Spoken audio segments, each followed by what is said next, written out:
खूप दूरचा नातलग कोण असतं? दूरचा नातलग ढेकून मामा असतो.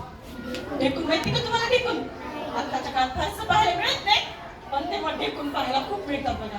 असं दमट वातावरणात एखादं काही जर ब्लँकेट खूप दिवस एकाच जागी ठेवलं त्या जागी ढेकून होतात बरं का. असं म्हणतात एक ढेकून मारला की अनेक ढेकून तयार होतात, तर असं काही नसतं. तर ते ढेकून अशा दमट जागी काय असतं बसलेला असतो. तो ढेकून काय करतो? त्या मावशीला म्हणजे मावशीला काय करायला तो भेटायला येतो. मावशी राम राम म्हणतो. काय म्हणतो? मावशी राम राम. ओळखलंस का ग मला? कोण रे तू? मी नाही तुला ओळखलं.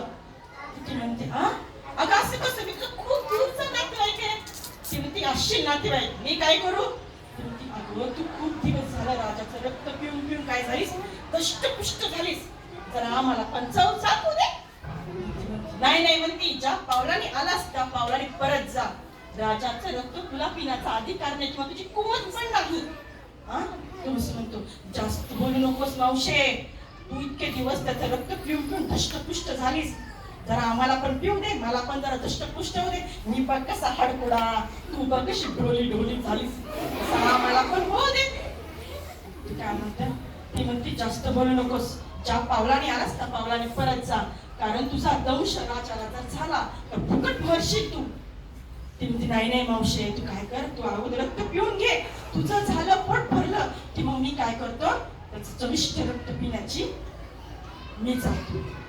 असं म्हणल्यानंतर दोघांचे वाद सुरू असतात. तेवढाच राजा काय होतो, रात्रीची वेळ झाली असते, राजा आपल्या बिछाण्यावर झोपतो, पांघरून घेतो आणि राजा झोपतो.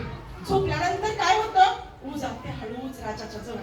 राजाचं रक्त पिऊन पिऊन पिऊन तिचं पोट भरलेलं असतं, सुस्तावली जाते.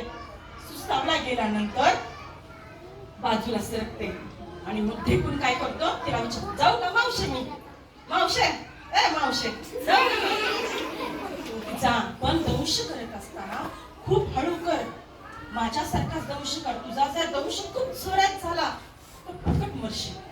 नाही नाही मावशे, तू जसं पितीस तसंच पितो. तो ढेकून काय करतो, राजाच्या जवळ जातो आणि राजाचं चविष्ट रक्त पितो. वा, पिऊन पिऊन त्याचं पोट भरतं. मावशे काय चविष्ट होतं ग, पोट भरलं बुवा. असेच काही दिवस सगळ्यांचे मजेत जात असतात दोघांचे पण. एक दिवशी काय होतं, मजेत दिवस गेल्यानंतर ऊचं रक्त पिऊन झालेलं असतं आणि ती सुस्तावली गेलेली असते. सुस्तावल्या गेल्यानंतर काय होतं, ती राजाच्या पांघरुणाला चिटकून बसते. आणि हा ढेकून काय करतो, रक्त पितो. रक्त पिल्यानंतर दंश एवढ्याच जोरात करतो, एवढ्याच जोरात करतो की राजा खडबडून जागा होतो आणि राजा लगेच म्हणतो शिपायानं म्हणतो लवकर आत या, लवकर आत या.